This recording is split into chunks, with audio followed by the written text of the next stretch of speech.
আলহামদুলিল্লাহি ওয়া কাফা ওয়া সালামুন আলা ইবাদিহিল্লাযীনা আসতাফা আম্মা বা'দ। একজন ভাই প্রশ্ন করেছেন, ইয়াউমে আশুরা রোজা কটি? ইয়াউমে আশুরা বলতে মুহররম মাসের 10 তারিখকে বলা হয়। অতএব ইয়াউমে আশুরা রোজা মূলত একটি। আল্লাহ রাসূল সাল্লাল্লাহু আলাইহি সাল্লাম ইয়াউমে আশুরা রোজা রাখতেন এবং ইয়াউমে আশুরা রোজা অর্থাৎ মুহররম মাসের 10 তারিখে রোজা রাখার জন্য সাহাবীদেরকে উৎসাহ দিতেন। কিন্তু আল্লাহ রাসূল সাল্লাল্লাহু আলাইহি সাল্লাম যখন মদিনায় আসলেন, তিনি জানতে পারলেন যে মুহররম মাসের 10 তারিখে ইহুদিরা রোজা পালন করে।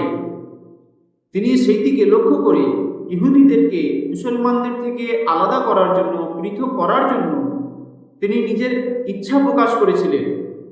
নিজের ইচ্ছা প্রকাশ নিজের পাক জবানে তিনি জানিয়েছেন, লা ইন বাকিতু ইলা কাবিলিন লা আসুমান্না তাসির। এটি হযরত আব্দুল্লাহ ইবনে আব্বাস রাদিয়াল্লাহু তাআলা আনহু থেকে বর্ণিত।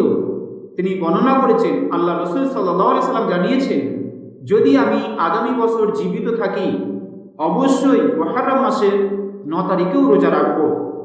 অতএব এই হাদিসটি সহিহ মুসলিমের 1134 নম্বর হাদিসে বর্ণিত আছে। অতএব পরিষ্কার বোঝা গেল আল্লাহ রাসূল সাল্লাল্লাহু আলাইহি সাল্লাম 9 তারিখে রোজা রাখার ইচ্ছা প্রকাশ করেছেন। সেই জন্য উলামারা বলেন যে মুসলমানদেরকে ইহুদিদের থেকে পৃথক থাকার জন্য 9-10 মুহররম মাসের 9 তারিখ এবং 10 তারিখ রোজা রাখা সুন্নাত। উলামারা আরও বলে, যদি সম্ভব না হয় 10-11 রোজা রাখা, যদি সম্ভব হয় 9-10-11 এই 3 দিন রোজা রাখা অতি উত্তম।